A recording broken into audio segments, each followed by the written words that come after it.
नमस्कार भक्तों, अगर सुनो और समझ में आए तो आंसुओं पर काबू रखना।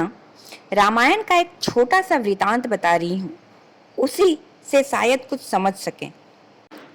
एक रात की बात है। माता कौशल्या जी को सोते में अपने महल की छत पर किसी के चलने की आहट सुनाई दी। नींद खुल गई। पूछा, कौन है? मालूम पड़ा श्रुत कीर्ति जी, सबसे छोटी बहू, शत्रुघ्न की पत्नी। माता कौशल्या जी ने उन्हें नीचे बुलाया। श्रुत कीर्ति जी आईं, चरणों में प्रणाम कर खड़ी रह गईं। माता कौशल्या जी ने पूछा, श्रुति, इतनी रात को अकेली छत पर क्या कर रही हो बेटी? क्या नींद नहीं आ रही? शत्रुघ्न कहाँ है? श्रुत कीर्ति की आंखें भर आईं, माँ की छाती से चिपकी, गोद में सिमट गईं, बोली, माँ, उन्हें तो देखे हुए 13 वर्ष हो गए। यह सुन कौशल्या जी का हृदय कांप गया। तुरंत आवाज लगाई, सेवक दौड़े आए। आधी रात ही पालकी तैयार हुई।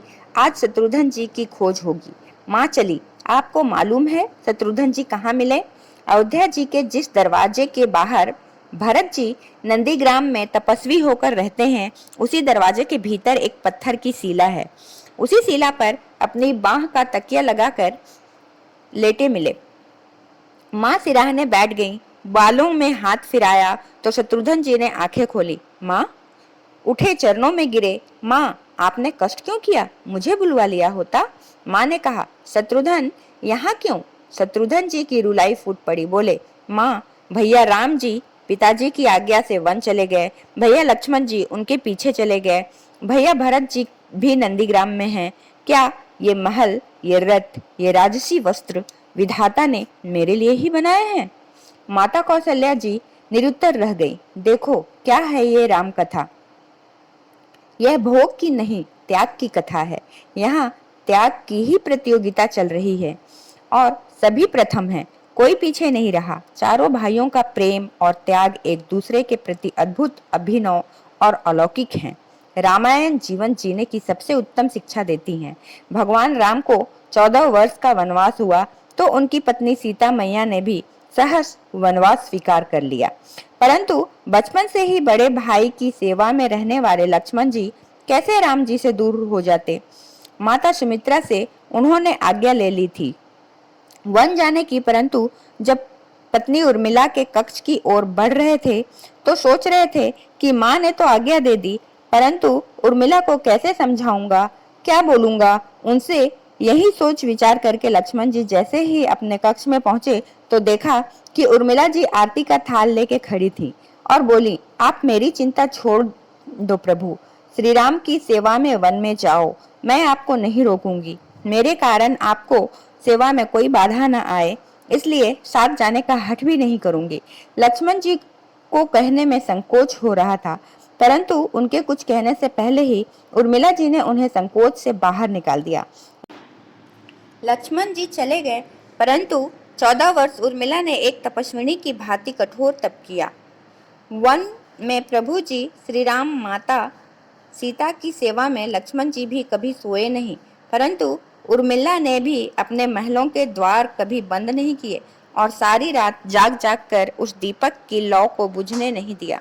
मेघनाथ से युद्ध करते हुए जब लक्ष्मण जी को शक्ति लग जाती है और हनुमान जी उनके लिए संजीवनी का पर्वत लेके लौट रहे होते हैं, तो बीच में जब हनुमान जी अयोध्या के ऊपर से गुजर रहे थे तो भरत जी उन्हें राक्षस समझकर बाण मारते हैं और हनुमान जी गिर जाते हैं। तब हनुमान जी सारा वृतांत सुनाते हैं कि सीता जी को रावण हर ले गया, लक्ष्मण जी युद्ध में मूर्छित हो गए हैं। यह सुनते ही कौशल्या जी कहती हैं कि राम को कहना कि लक्ष्मण के बिना अयोध्या में पैर भी मत रखना, राम वन में ही रहें।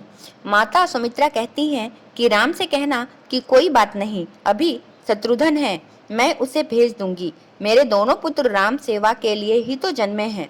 माताओं का प्रेम देखकर हनुमान जी की आंखों से अश्रुधारा बह रही थी, परंतु जब उन्होंने उर्मिला को देखा तो सोचने लगे कि यह क्यों एकदम शांत और प्रसन्न खड़ी हैं? क्या इन्हें अपने पति की प्राणों की रक्षा की कोई चिंता नहीं? हनुमान जी पूछते हैं, देवी, आपकी प्रसन्नता का कारण क्या है? आपके पति के प्राण संकट में हैं। सूर्य उदित होते ही सूर्य कुल का दीपक बुझ जाएगा। उर्मिला जी का उत्तर सुनकर तीनों लोकों का कोई भी प्राणी उनकी वंदना किए बिना नहीं रह पाएगा। उर्मिला बोली, मेरा दीपक संकट में नहीं है, वो बुझ ही नहीं सकता। रही सूर्योदय की बात, तो आप चाहें तो कुछ दिन अयोध्या में विश्राम कर लीजिए, क्योंकि आपके वहां पहुंचे बिना सूर्य उदित हो ही नहीं सकता। आपने कहा कि प्रभु श्री राम मेरे पति को अपनी गोद में लेकर बैठे हैं। जो योगेश्वर प्रभु श्री राम की गोद में लेटा हो, काल उसे छू भी नहीं सकता है। यह तो वो दोनों लीला कर रहे हैं। मेरे पति जब से वन गए हैं तब से सोए नहीं हैं। उन्होंने ना सोने का प्रण लिया था, इसलिए वे थोड़ी देर विश्राम कर रहे हैं, और जब भगवान की गोद मिल गई हो, थोड़ा विश्राम ज्यादा हो गया, वे उठ जाएंगे। और शक्ति मेरे पति को लगी ही नहीं, शक्ति तो प्रभु जी राम जी को लगी।